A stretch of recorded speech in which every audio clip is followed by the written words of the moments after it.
a kid-friendly version of the Hanukkah Story by Rabbi Sarah Y. Sapadin.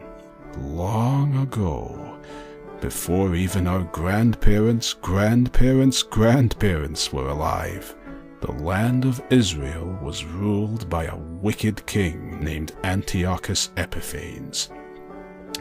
King Antiochus counted many Jews among his subjects, and just like so many of us today, our Jewish ancestors lived their lives according to Jewish custom and tradition. Like us, they celebrated Shabbat and marked the festivals of Passover, Sukkot, and Shavuot. Unlike us, though, our Jewish ancestors worshipped at the ancient temple in the city of Jerusalem. This temple was the holiest of holy places, the center of Jewish life. But King Antiochus did not want to rule over a nation of many religions and many cultures. He wanted to rule one nation with one religion and one culture. He wanted all the people of his land to live the way he lived and to pray the way he prayed, according to Greek customs. And this meant that he did not want the Jewish people to dress differently, or worship differently, or eat differently. Under King Antiochus, the practice of Judaism was completely abolished. He forbid the Jews from celebrating Shabbat, and he forbid the Jews from observing the festivals. He also forbid the Jews from reading or studying Torah, and he turned the holy temple into a place that became very unholy, making a real mess by setting up idols and altars to Greek gods inside. Many Jews were afraid for their lives, so they felt forced to follow the king's orders. But perhaps worst of all, King Antiochus forbid Jewish worship in the temple.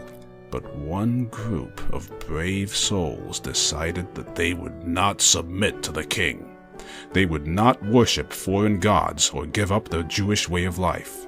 This group was called the Maccabees, and they were determined to take back their temple and defend their religious freedom. The Maccabees were led at first by a man named Mattathias, and then, later, by his son Judah. Compared with the king's army, they were small in number, but they were mighty in spirit. With faith and relentless determination as their guides, the Maccabees won a stunning victory over the king's army.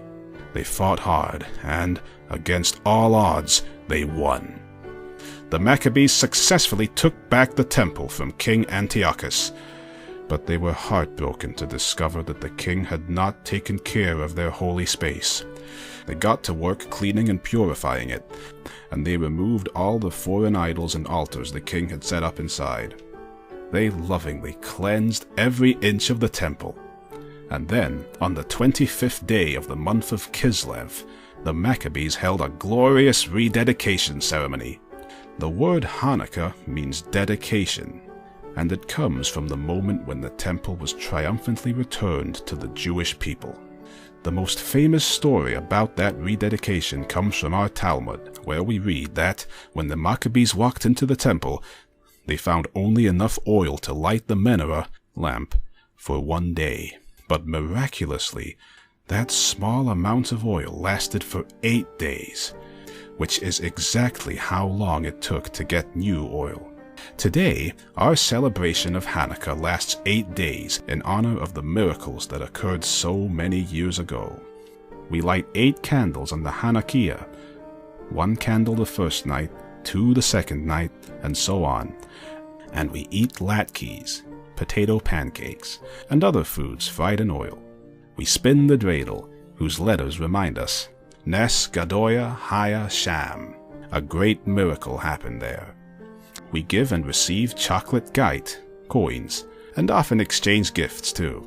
With every Hanukkah candle we light, we illumine the most important messages of all, that we must always work to find light in the darkness, and we must always work to keep the light of religious freedom burning for all people for all time.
Commandment number 2.